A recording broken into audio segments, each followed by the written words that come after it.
Bonjour et bienvenue, je suis Ludovic Owen, coach et accompagnant de la série En Rêve. Et aujourd'hui, nous allons parler d'un sujet très subjectif. Âme sensible, vous êtes les bienvenus. Nous allons parler de l'image de soi.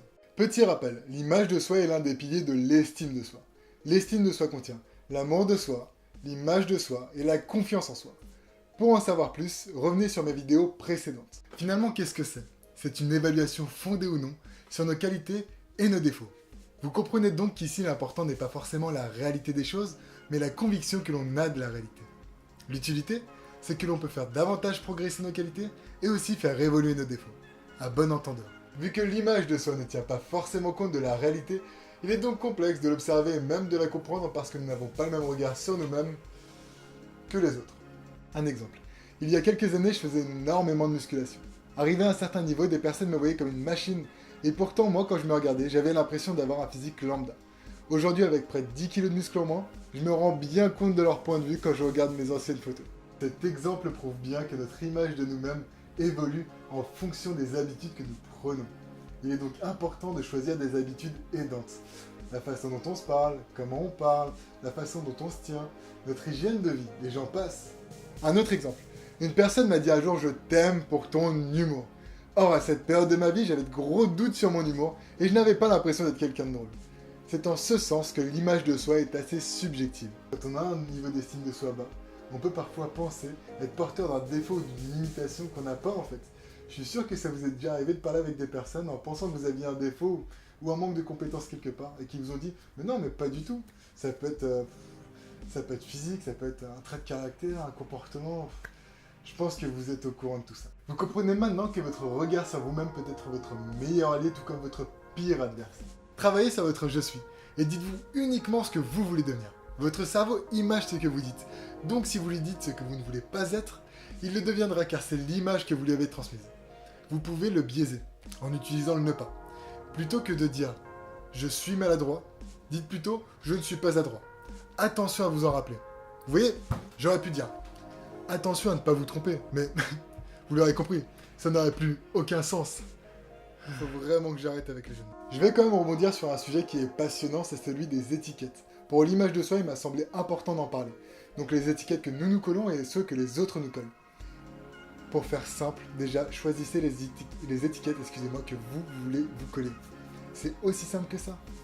Si dès le début, vous êtes au clair avec vous-même sur ce que vous avez besoin et ce que vous voulez être, ce sera d'autant plus simple de le dégager et de le refléter pour les autres. Donc maintenant, faites au moins ce geste pour vous-même. Étiquetez-vous, même si ça fait bizarre de le dire, de la bonne façon. Je viens maintenant à l'aspect familial. Il faut savoir qu'il nous influence souvent, même inconsciemment. Les parents chargent leur enfant de missions qu'ils n'ont pas accomplies dans leur vie. Ça peut être des études ratées, une souffrance liée à un manque d'argent, peu importe. On comprend tout à fait que les parents veuillent le meilleur pour leurs enfants. Mais surtout, rappelez-vous qu'il faut prendre en considération les capacités et les désirs propres à l'enfant. Sinon, il risque de faire des études ou d'aller vers un métier qui ne lui correspond pas du tout. Et vous savez mieux que moi que l'on excelle toujours plus dans ce que l'on aime. Il y a deux types de personnes que l'on voit de plus en plus souvent. Le premier type sont les personnes qui à 25 ans se retrouvent avec 30 métiers et qui changent tous les 2 mois, et j'en ai fait partie. Le deuxième type sont les personnes qui n'ont presque rien fait, voire rien du tout à 25 ans. Mais quand on leur demande qu'est-ce qu'ils veulent faire dans la vie, à ces deux types de personnes, ils ont la même réponse. Je ne sais pas ce que je veux faire de ma vie. Il est donc intéressant de voir là où vous avez du talent. Notez tout. Est-ce que vous aimez la communication? Est-ce que vous aimez la compétition? Vous aimez le sport? Qu'est-ce qui vous fait vibrer dans le sport? Peut-être qu'avec votre équipe, vous pouvez exprimer votre leadership. Notez tout. Voyez aussi avec vos enfants là où ils ont du talent. Je suis sûr qu'ils sont bourrés de talent, vos enfants. Donc notez avec eux là où ils se sentent doués et là où ils sont doués. Vous pouvez en parler souvent avec eux. Et surtout, laissez-les rêver, mais apprenez-leur à passer à l'action. Tu veux gagner 1 million d'euros? Ok. Qu'est-ce que tu vas mettre en place pour y arriver? Comment tu vas t'y prendre? De quoi as-tu besoin dès maintenant pour commencer à avancer vers ton objectif? Donc là, qu'est-ce que tu vas faire?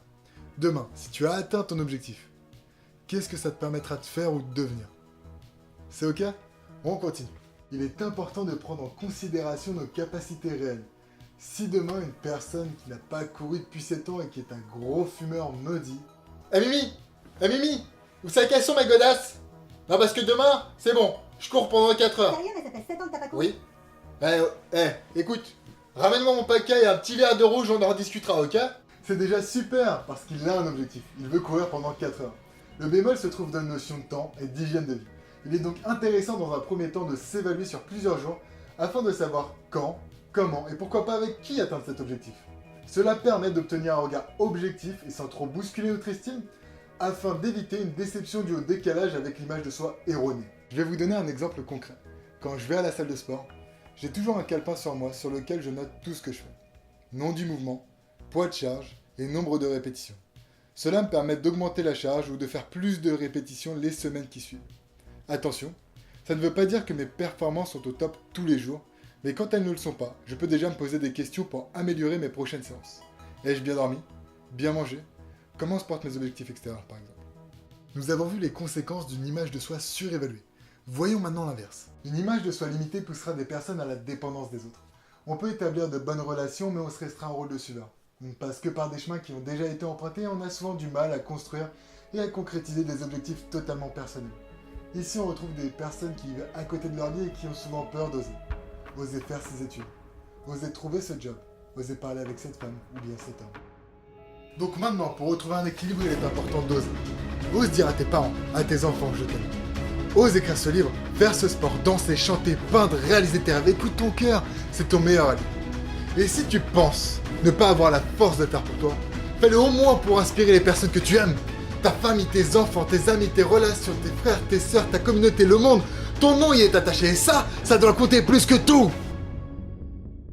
Une phrase de Charles Baudelaire m'a beaucoup inspiré. Il dit « Ne méprisez la sensibilité de personne, car la sensibilité de chacun est son génie. » Et toi, maintenant, comment vas-tu exprimer ton génie? Si cette vidéo a résonné en vous, dites-moi dans les commentaires comment maintenant vous allez exprimer votre génie. Si vous pensez pouvoir aider ou encore faire grandir notre communauté en partageant cette vidéo, vous êtes libre de le faire. Likez si vous avez aimé cette vidéo. La prochaine vidéo est essentielle, allez sur la confiance en soi. En attendant, je vous souhaite une très belle journée. Rappelez-vous que tout commence par un rêve. À très bientôt et je vous remercie.